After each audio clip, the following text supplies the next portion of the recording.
আসসালামু আলাইকুম। তো কি অবস্থা হাইব্রিড কমার্সের স্টুডেন্টরা? হাইব্রিড এর জন্যই বললাম কারণ তোমরা অনেকে সায়েন্স থেকে কমার্সে শিফট করেছো এবং তোমরা অনেকে আমাকে গ্রুপে বলতেছো যে ভাইয়া সায়েন্স থেকে কমার্স নিয়েছি, আপনি তো বলতেছেন বোর্ড বই পড়তে, বা কিভাবে পড়বো বা কোত্থেকে পড়বো, কোন চ্যাপ্টারগুলো আগে শুরু করব, এই বিষয়টা নিয়ে একটু গাইডলাইন ভিডিও দিয়ে ভালো হয়। তো আজকের এই ভিডিওটার পর আশা করি তোমাদের আর কোনো প্রবলেম থাকবে না। তো এই ভিডিওটা একটা গাইডলাইন ভিডিও প্লাস কিছু বেসিক কনসেপ্টের ওয়ান শট একটা ক্লাস হবে, তাই মনোযোগ দিয়ে যারা সায়েন্স থেকে কমার্সে শিফট করেছো একদম শুরু থেকে শেষ পর্যন্ত দেখবে। ওকে, তো শুরু করি। তো তোমরা ম্যাক্সিমামে অনেক ভালো ভালো স্টুডেন্ট সায়েন্স থেকে কমার্সে শিফট করেছো, আমাকে প্রায় ইনবক্সে অনেকেই মেসেজ দিচ্ছ যে ভাই আমি A+ পাইছি তা কমার্সে শিফট করতেছি, আমি হচ্ছে IBA তে পড়তে চাই, আমি FBS এ পড়তে চাই, FBS আমার ড্রিম। তো এই জিনিসটা ভালো লাগলো দেখে যে বাংলাদেশের পার্সপেক্টিভে মানে নর্মালি যে স্টুডেন্টদের যে জিনিসটা একটা ক্রেভিংস থাকে যে ইঞ্জিনিয়ার হব, ডাক্তার হব, তাও এই জায়গাটা থেকে কিন্তু গার্জিয়ানরা প্লাস স্টুডেন্টরা আস্তে আস্তে সরে আসতেছে। এটা একটা পজিটিভ সাইন বা গুড সাইন। আচ্ছা, তো প্রথমে যে কোথা থেকে আমরা শুরু করব, তো নর্মালি দেখো আমরা যখন কোনো কিছু বুঝি না বা যখন তুমি ক্লাস 1-এ পড়তা, আমরা কি নর্মালি একদম বেসিক থেকে শুরু করতাম না? 1 2 3 4 ক খ গ ঘ। তো এখন তো ইন্টারে তোমরা সায়েন্স থেকে কমার্স নিয়েছো, তো সায়েন্সের তোমার বেসিক নলেজ আছে কিন্তু কমার্সের কোনো বেসিক নলেজ নাই। তো এই জন্য অবশ্যই তোমাকে কমার্সের ABCD তোমার পারতে হবে। হ্যাঁ, কমার্সের ABCD পারতে হবে। তো কমার্সের ABCD কি? কমার্সের ABCD হচ্ছে কমার্সের যে চ্যাপ্টারগুলো আছে সেই চ্যাপ্টারের নাম জানা, সেই চ্যাপ্টারগুলো কি সম্পর্কে বলা আছে এই জিনিসটা জানা, অর্থাৎ কনসেপ্ট বিল্ড আপ করা। ওকে, তো ফার্স্টে তোমাকে জিরো থেকে স্টার্ট করতে হবে, স্টার্ট ফ্রম জিরো। এখন আসি কোথা থেকে শুরু করবা। তোমরা 9-10 এর বইটা অবশ্যই কিনবা, এটাই হচ্ছে তোমার বেসিক বিল্ড আপের একমাত্র জায়গা। ঠিক আছে, তো অ্যাকাউন্টিং ফাইন্যান্সের বোর্ড বইটা ফাইন্ড আউট করো। যদি তোমার হার্ড কপি ফাইন্ড আউট করতে সমস্যা হয় তাহলে তুমি সফট কপি এনসিটিভির যে ওয়েবসাইটটা আছে এনসিটিভির ওয়েবসাইট থেকে তুমি ডাউনলোড করতে পারো। হ্যাঁ, তারপরে যে কাজটা করবা সেটা হচ্ছে মিল খুঁজবা, অর্থাৎ তোমার 9-10-এর যে পিডিএফটা আছে বা তোমার কাছে যে হার্ড কপি বইটা আছে ওখানে অ্যাকাউন্টিংয়ের কোন কোন চ্যাপ্টারগুলা ইন্টারের চ্যাপ্টারের সাথে মিল আছে, অর্থাৎ অ্যাকাউন্টিং ফার্স্ট পেপারে মোটামুটি সব চ্যাপ্টারে মিল পাবা। হ্যাঁ, সেকেন্ড পেপারে যে একটু তোমার চেঞ্জ আসবে, কিন্তু নর্মালি অ্যাকাউন্টিং ফার্স্ট পেপারের যে চ্যাপ্টারগুলো আছে ওগুলো 10-এও তোমার বেসিক ছিল। ওকে, তো মিল খুঁজবা যে কোন কোন চ্যাপ্টারগুলা এখানেও আছে, অর্থাৎ এসএসসির বইতেও আছে প্লাস ইন্টারের বইতে আছে। হ্যাঁ, তারপরে যদি তোমার অতিরিক্ত হার্ড লাগে তাহলে তুমি স্কিপ করো, মানে যেই জায়গাটাতে তোমার হার্ড লাগবে ওটা তুমি স্কিপ করো, কোনো সমস্যা নাই। আশা করি হার্ড লাগবে না, কারণ একদম তোমার বেসিক থেকে বোঝানো আছে। হ্যাঁ, তো এখন আমরা যে কাজটা করব, আমরা কিছু বেসিক টার্মের সাথে পরিচিত হব। ওকে, তো হিসাব বিজ্ঞানের অ্যাকচুয়ালি শুরুটা হয়েছে কোথা থেকে? তো হিসাব বিজ্ঞানের জনককে আমরা সবাই জানি যে লুকা প্যাসিওলি। হ্যাঁ, লুকা প্যাসিওলি। প্যাসিওলি উনি কে ছিলেন? উনি একজন ইতালীয় গণিতবিদ ছিলেন। উনি কে ছিলেন? গণিতবিদ ছিলেন। গণিতবিদ ছিলেন। ওকে, তোমাদের মেবি লাল লেখাটা পড়তে প্রবলেম হচ্ছে, তো আমি হচ্ছে হোয়াইট কালারে কনভার্ট করে নিচ্ছি। তো লুকা প্যাসিওলি একজন ইতালীয় গণিতবিদ ছিলেন। তিনি সর্বপ্রথম 1494 সালে একটা বই লেখেন, যে বইটার নাম ছিল সুম্মা ডি অ্যারিথমেটিকা জিওমেট্রিয়া প্রপোর্শনের প্রপোর্শনালিটি। সেটা আমি 9-এ পড়ছিলাম, এখনো মনে আছে। তো এই বইটার মূল কথা হচ্ছে তোমার দুতরফা দাখিলা পদ্ধতি। হ্যাঁ, দুতরফা দাখিলা পদ্ধতি। এখন দুতরফা দাখিলা পদ্ধতি বলতে আমরা কি বুঝাচ্ছি? অর্থাৎ দুতরফা মানে কি? দুইটা তোমার পক্ষ থাকবে। হ্যাঁ, যে দুতরফা দাখিলা পদ্ধতির মূল কথা হচ্ছে দুইটা পক্ষ থাকবে, যে পক্ষ দুইটার নাম হচ্ছে ডেবিট আর ক্রেডিট। ওকে, ডেবিট আর ক্রেডিট। ডেবিট মানে একটা জিনিস মনে রাখবা, সোজা বাংলা কথায় ডেবিট মানে বৃদ্ধি পাওয়া, ক্রেডিট মানে হ্রাস পাওয়া। হ্যাঁ, এখন জিনিসটা একটু উল্টা হতে পারে কিন্তু বেসিক নলেজ এটাই। ওকে, এটা তোমরা আরো পরে বুঝবা। নর্মালি ডেবিট মানে কি? গ্রহীতা, ক্রেডিট মানে দাতা। ওকে, তো এই গেল তোমার বেসিক জিনিস। তারপরে যে একটা চ্যাপ্টারের নাম আছে সেটা হচ্ছে লেনদেন। তো লেনদেনে তোমার বুঝতে হবে যে লেনদেন বলতে আমরা কি বুঝাচ্ছি।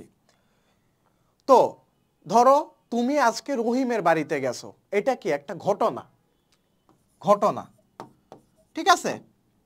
আবার তুমি রহিমকে 5,000 টাকা দিছো, এটাও একটা ঘটনা। কিন্তু কোনটা লেনদেন হবে বলো তো? 5,000 টাকা গ্যাস দিছো নাকি তুমি রহিমের বাড়িতে দাওয়াত খেতে গেছো, বলো তো কোনটা লেনদেন হবে? অফকোর্স তোমার এটা লেনদেন হবে, এটা লেনদেন হবে না। তো মনে রাখবা যে যে সকল ঘটনায় তোমার আর্থিক তোমার আদান প্রদান আছে সেই সকল ঘটনাকে আমরা বলি লেনদেন। হ্যাঁ, অর্থাৎ লেনদেনে তোমার আর্থিক আদান প্রদান থাকতে হবে। কি থাকতে হবে? আমি তোমাকে একদম সহজ ভাষায় বোঝাচ্ছি। বইয়ে তোমার আরো অনেক কন্ডিশন দেখবা, হ্যাঁ, যে এ সমান সমান এল প্লাস ওই হতে হবে, বাম পক্ষ সমান সমান ডান পক্ষ হতে হবে, হ্যাঁ, তারপরে তোমার অর্থের আদান প্রদান হতে হবে, ঠিক আছে। তো এরকম অনেক শর্ত দেখবা, তোমাকে আমি একদম সহজ ভাষায় বোঝাচ্ছি। অর্থাৎ অর্থের আদান প্রদান হতে হবে এবং তোমার আর্থিক ঘটনা হতে হবে এবং দুইটা পক্ষ থাকবে। কয়টা পক্ষ থাকবে? দুইটা পক্ষ থাকবে। লেনদেনে কয়টা পক্ষ থাকবে? দুইটা পক্ষ থাকবে, ঠিক আছে। এবং অবশ্যই যেটা হচ্ছে মেইন শর্ত, এটা হচ্ছে আর্থিক অবস্থার পরিবর্তন। আর্থিক অবস্থার পরিবর্তন হতে হবে।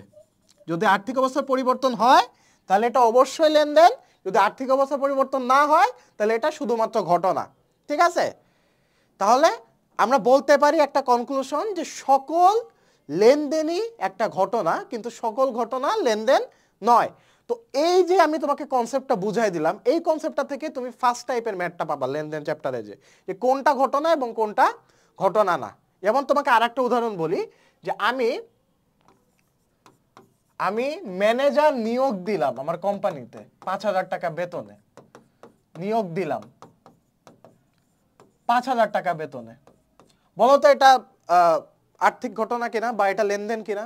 তোমরা অনেকে বলবো এটা লেনদেন, কিন্তু এটা অ্যাকচুয়ালি লেনদেন না। কেন লেনদেন না? আমি নিয়োগ দিছি, আমি কি তার এখনো টাকাটা দিছি? দিই নাই। কোনো অর্থ আদান প্রদান হয়েছে? হয় নাই। আর্থিক অবস্থার কি পরিবর্তন হয়েছে? হয় নাই। তাহলে এটা কি তোমার লেনদেন না। কিন্তু আমি যদি বলি আমি ম্যানেজারকে বেতন দিলাম, কি দিলাম? বেতন দিলাম, তখন কিন্তু আর্থিক অবস্থার পরিবর্তন হয়েছে। দুইটা পক্ষ আছে, আর্থিক অবস্থার পরিবর্তন হয়েছে। আমার কোম্পানি থেকে টাকা গেছে, ম্যানেজারের পকেটে টাকা ঢুকছে, তার মানে কি তোমার এখানে আর্থিক অবস্থার পরিবর্তন হয়েছে, তাহলে এটা অবশ্যই লেনদেন। বোঝা গেছে? তো এই গেল লেনদেনের বেসিক। তারপরে আসি তোমার হিসাবে। ওকে, তারপরে আসি হিসাবে। তো নর্মালি আচ্ছা, তোমাদের তো ডেবিট ক্রেডিট বুঝাইছি, তাই না? Debit credit বুঝাইছি। ডেবিট মানে বৃদ্ধি, ক্রেডিট মানে হ্রাস পাওয়া। ওকে, তো এখন আমরা আসি হিসাবে। হিসাব বিজ্ঞানে তোমার 5 শ্রেণীর হিসাব আছে। ওকে, সেটা হচ্ছে ব্যয়, সম্পদ, আয়, দায় আর মালিকানা সত্ত্ব। মালিকানা সত্ত্বকে মশা লিখতেছি, মালিকানা সত্ত্ব, ঠিক আছে। তো 5 প্রকার হিসাব আছে। এর মধ্যে ব্যয় আর সম্পদ এই দুইটা বৃদ্ধি পেলে ডেবিট হবে আর হ্রাস পেলে ক্রেডিট হবে। বোঝা গেছে? ব্যয় আর সম্পদ এই দুইটা বৃদ্ধি পেলে ডেবিট হবে, হ্রাস পেলে ক্রেডিট হবে।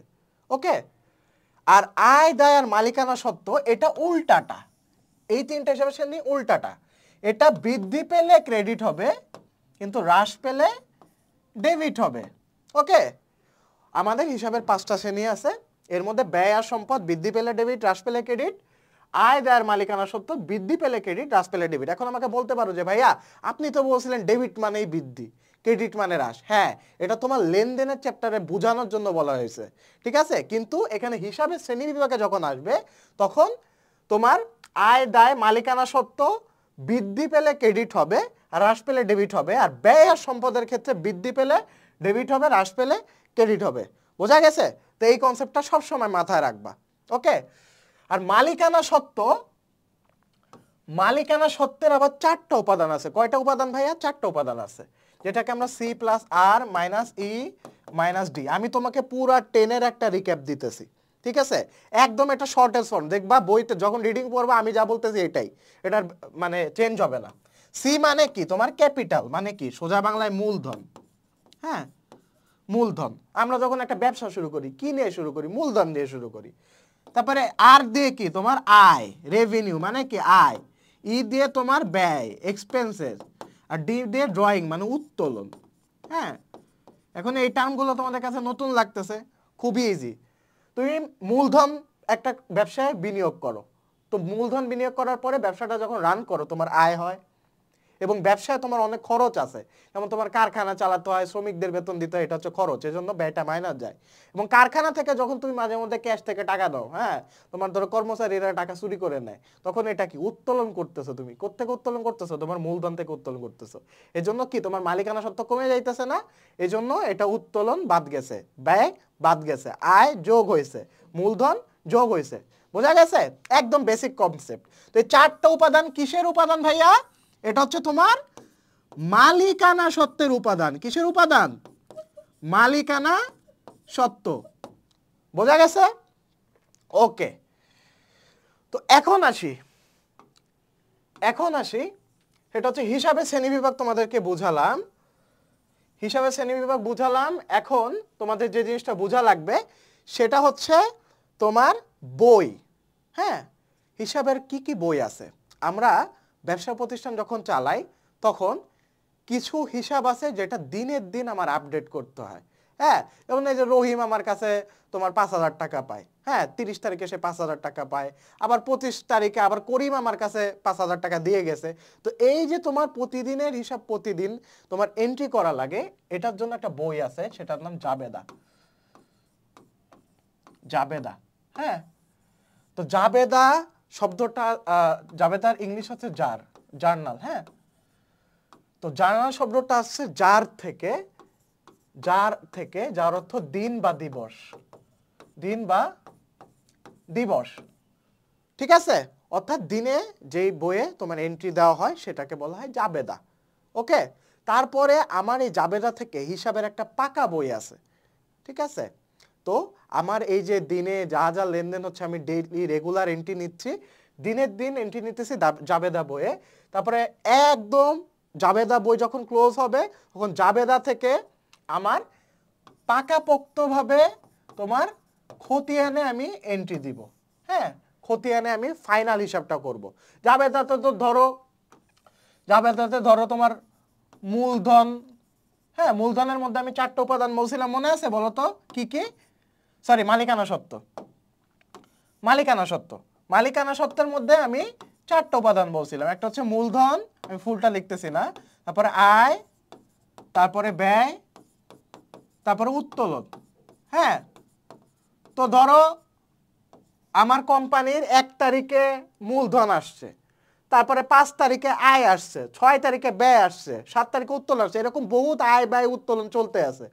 চলার পর আমার একদম মাসের শেষে আমি তখন হিসাব করব ফাইনাল, যে ওকে ঠিক আছে, এখন আর খুচরা না, প্রতিদিনেরটা না, এখন আমি মাসের শেষে হিসাব করব, ওকে আমার টোটাল উত্তোলন কত, ওকে আমার টোটাল ব্যয় কত, আমার টোটাল আয় কত, টোটাল মূলধন কত। তো এই কাজটা করা হয় খতিয়ানে। তাই খতিয়ানকে হিসাবের পাকা বই বলা হয়। কি বলা হয়?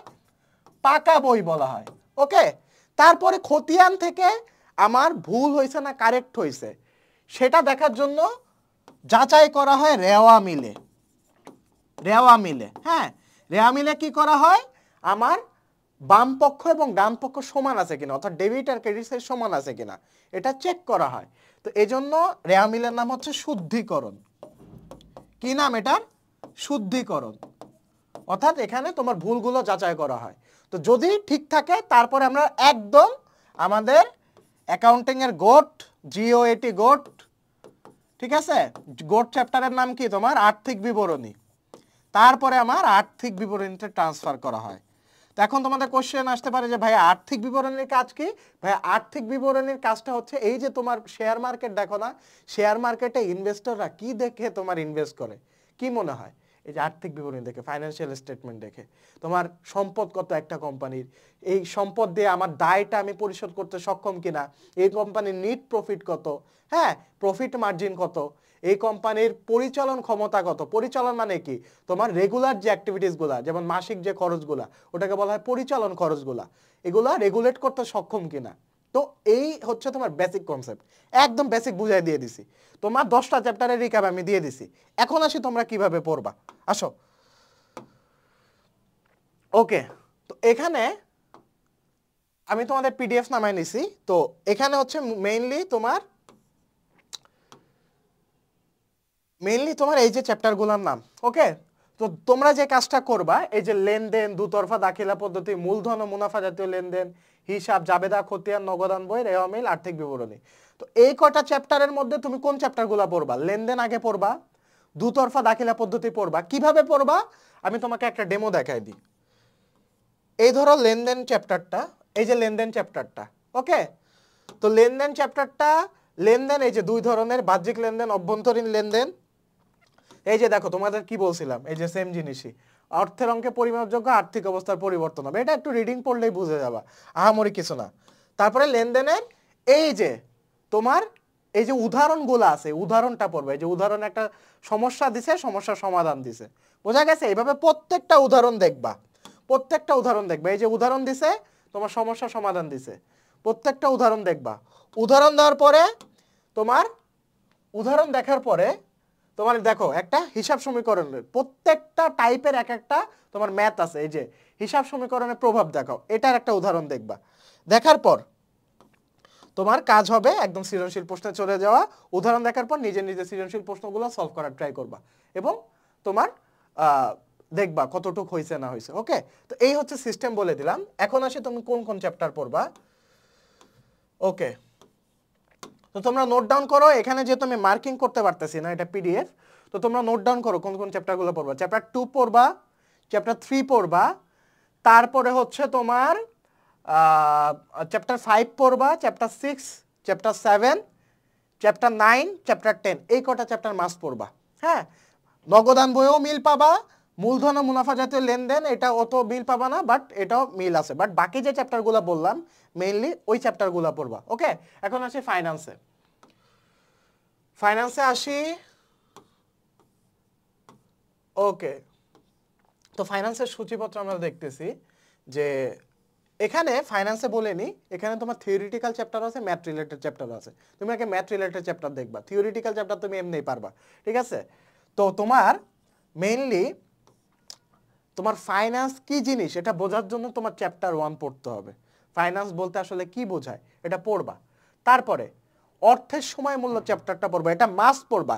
তুমি যদি ইন্টারে ভালো করতে চাও, তোমার এসএসসির ভালো একটা নলেজ লাগবে, অর্থের সময় মূল্য চ্যাপ্টারটা পড়বা। কিভাবে পড়বা আমি অলরেডি বলে দিছি। আগে কনসেপ্ট বিল্ড আপ করবা, উদাহরণে যাবা, উদাহরণ থেকে সৃজনশীলে যাবা। ওকে, তারপরে তোমার যে মেইন তোমার ইন্টারের বই আছে, তারপর আমাদের কোর্স করবা, কোর্স করার পর ইন্টারের বই আছে ওটা দেখবা, তাহলে আর সমস্যা হবে না। অর্থের সময় মূল্য চ্যাপ্টার দাগাও, নোট করো। অর্থের সময় মূল্য চ্যাপ্টার 4, 5 ঝুঁকি ও অনিশ্চয়তা, এটাও মিল পাবা, চ্যাপ্টার 9 এর দেখবা ইন্টারে মিল আছে। তারপর 6 মূলধনে আয় ব্যয় প্রাক্কলন, এটাও পাবা। 7 মূলধন ব্যয়, এটাও পাবা। ঠিক আছে, আর বাকিগুলো মোটামুটি তোমার থিওরিটিক্যাল চ্যাপ্টার, এটা এত দরকার নাই। তো যে কটা চ্যাপ্টারের নাম বলছি ওই কটা চ্যাপ্টার যেই টেকনিকে বলছি ওই টেকনিকে পড়বা। ঠিক আছে, তো আশা করি যারা হাইব্রিড স্টুডেন্ট আসো আজকের পর থেকে আর কোনো প্রবলেম থাকবে না। তারপরেও যদি প্রবলেম থাকে আমাকে বলবা, আমি যথাসম্ভব সলভ করে দেওয়ার ট্রাই করব। তো বেস্ট অফ লাক হাইব্রিড কমার্সের বলাবান, দেখা হচ্ছে নেক্সট ভিডিওতে। আসসালামু আলাইকুম।